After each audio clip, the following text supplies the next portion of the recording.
All right, the summary. And this was the biggest issue that I found with everybody here. Your summary is the most important thing. It's pretty much the first thing that people read about you.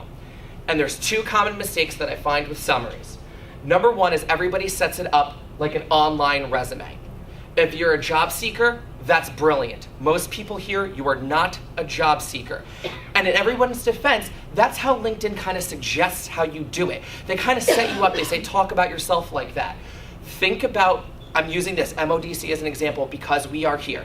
Let's say Tom came up to me and said, hi Tony, how's it going? I wouldn't reply with, I'm a dynamic marketing professional. I've been with my company for a few years now and I do this, I'm really great. He'd say, get away from me.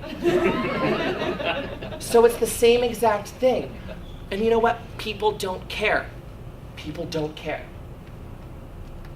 The second thing is that people do it as a sales pitch for their example. And this one's a little bit more understandable. I made this up, this bank. Janaris Bank is an industry leader in commercial lending. We provide innovative business solutions that deliver results.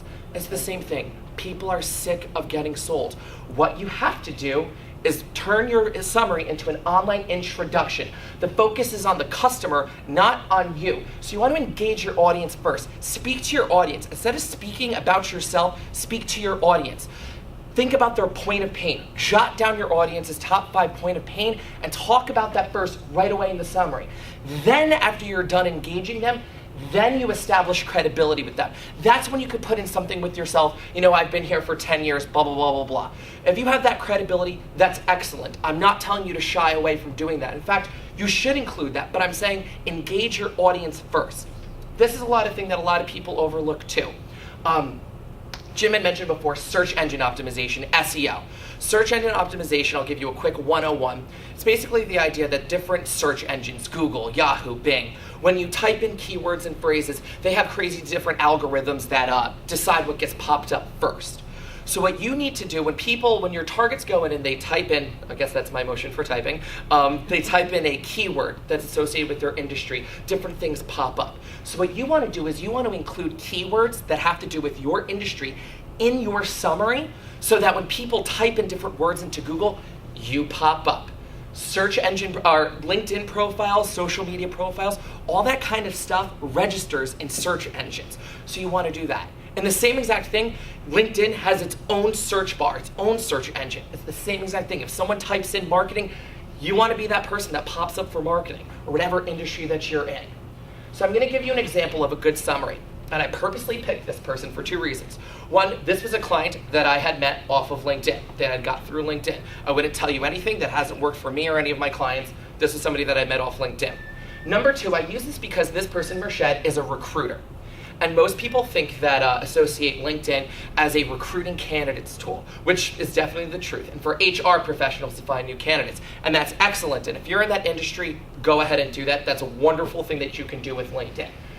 But a lot of people don't think about this, especially in this industry, on the reverse end of getting new clients. So that's what I did with his summary.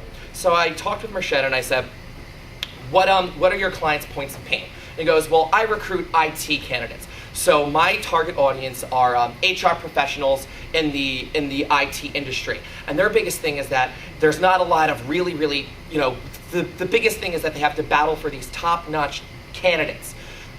So that's what the war for technology talent is here. And a key issue in winning that war is finding enough of the right candidates. So right away, that sentence right away identifies with their challenge, with his audience's challenges, which is finding the right candidates. So it goes in, in today's economy, you need experienced, trusted professionals, because that's another thing. They need people with IT stuff because all that stuff is, that's, making your network safe. But that's their issue. That's their point of pain. So right away, 2 top point of pains are right there in the summary. Blah, blah, blah, blah. I'm not going to read the whole thing off, but you get the idea. Identify with your audience's point of pain. Then you can give a little thing about yourself. That's where you establish your credibility. Mention something about yourself that says, I am qualified to do this, to address your point of pain. So that's what you need to do, and that's probably the most important thing that you could do with your LinkedIn profile is to make your summary strong like that. Summary additions. They're constantly updating this section that you could add little nifty things to your summary. If you have specialty certifications, if you know Chinese, put down that you know Chinese. You never know who you're going to connect with. People connect with each other over the dumbest things. Include it. Put that information in there. No matter what you have, if you are If anything is applicable, certifications, languages, publications, and anything that you do, put it on there. It establishes your credibility and it gives you an opportunity to make a connection with somebody else. Put it in there. Don't overlook it. Don't skip it. Past experiences. People, for whatever reason, they just list their company. I noticed a lot of people did it here. They just listed their company and title. This is a great opportunity to further build credibility and add in more keywords. Put it in. If your past positions have to do with your current position, put in those keywords. Put in quantifiable information. If you saved your clients, 50% on lead times or, boosted revenue, whatever's the keyword in your industry, put that in there in your past experiences and use those keywords. It establishes your credibility. Don't overlook that. That's really, really important. Education. People tend to be obsessed with their alumni more so than not. Put down your education. People, for whatever reason, don't put, put it in there. Put your associations. Put it into sports. I went to Villanova and I put down, I was part of the Villanova basketball club in there. I had a person connect with me over LinkedIn, asked me to connect with them, and started talking to me about March Madness. That was a connection. Put it in there. Notable achievements. If you graduated top of your class, put all that in there. But it's important. Don't overlook that. People skip the little things and they matter on LinkedIn. Put it in there. Okay, this is a lot of things. A lot of people didn't have testimonials. Some people had some pretty good testimonials. A lot of people didn't. You could talk about how great you are as much as you want to, but when other people endorse you, it's that much better. Get testimonials and relate those testimonials to their target audience. LinkedIn has a little sidebar that tells you, your level of completeness. And I actually think you need 3 testimonials to get to finish 100% completeness on LinkedIn for your LinkedIn profile. People tend to just get testimonials from their coworkers.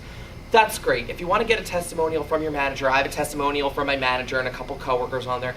That's phenomenal. That's great. Guess what? Everybody thinks that their coworkers are great, and everybody could do that. Nothing is stopping anybody from just piling up their testimonials from that. Get a client to endorse you on LinkedIn. It takes them a minute. If you want to, if you're that close with them, type out a testimonial for them and just say, click send for me.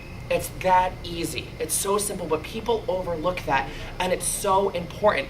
But do that. Have them talk about that quantifiable information. They saved me, X amount of revenue, or cut costs, they reduced costs, or they got me in this publication. Whatever it is that you do, get that person to endorse you. Same thing, ask them to include keywords. Do all of those little things, but it goes a long way.